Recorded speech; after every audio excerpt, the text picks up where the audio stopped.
सुनाते हैं। शनि देव कलयुग के न्यायाधीश कहते हैं, हम कथा सुनाते हैं।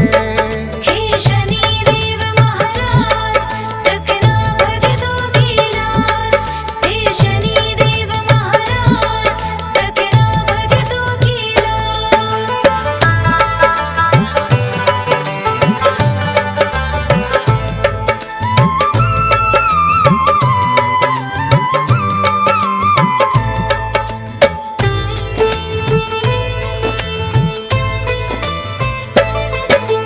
पहला पंडित बोला वैसे सभी ग्रह महान, लेकिन सभी ग्रहों से ऊपर सूर्य का स्थान। अपने तेज के जैसे करते भाग्योदय सबके, दीनहीन वो ना रहता रह राशि में जिसके।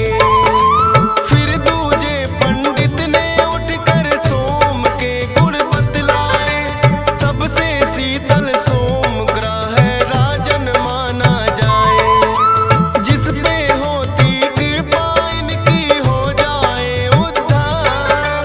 शीतल है स्वभाव बड़ा करते सबका उपकार। शीतल रजनी इसीलिए तो ये कहलाते हैं, पावन कथा सुनाते हैं। शनि देव कलयुग के न्यायाधीश कहते हैं, हम कथा सुनाते हैं। हे शनि देव महाराज, रखना भक्तों की लाज। हे शनि देव महाराज, रखना भक्तों की लाज।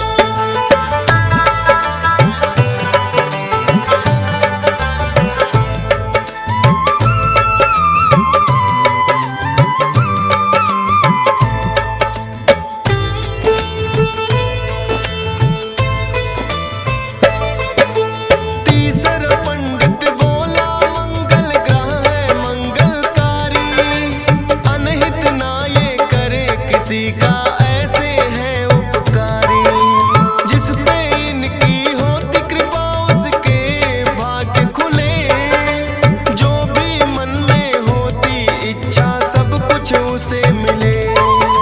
चौथा पंडित बोला बुद्धग्राही सबसे महान, जिसकी राशि में होते उसका बढ़ जाए मान। बुद्ध ग्रह की जिस पे राजन कृपा हो जाए, सुख संपत्ति धन वैभव सब उसके घर आए। कोई मुश्किल ना आए जो कृपा पाते हैं, पावन कथा सुनाते हैं। शनि देव कलयुग के न्यायाधीश कहते हैं, हम कथा सुनाते हैं। हे शनि देव महाराज, रखना भक्तों की लाज। हे शनि देव महाराज, रखना भक्तों की लाज।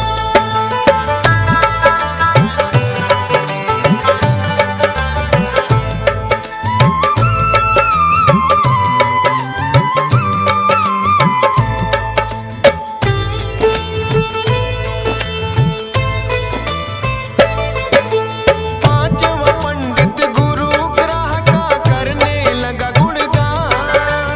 इस सृष्टि में है राजन ना गुरु बिना है ज्ञान। सतगुरु जी के श्री चरणों में जो भी शीश झुकाए, गुरु ग्रह की कृपा उस पे राजन हो ही जाए। छठवें पंडित ने उठकर फिर शुक्र की महिमा गाई। सभी ग्रहों में राजन शुक्र ग्रह है शुभ फलदाई। शुक्र ग्रह जिसकी राशि में करते हैं प्रवेश, सुख और शांति घर में रहती ना हो कलह कलेश। ताप और संताप सभी उनके मिट जाते हैं, पावन कथा सुनाते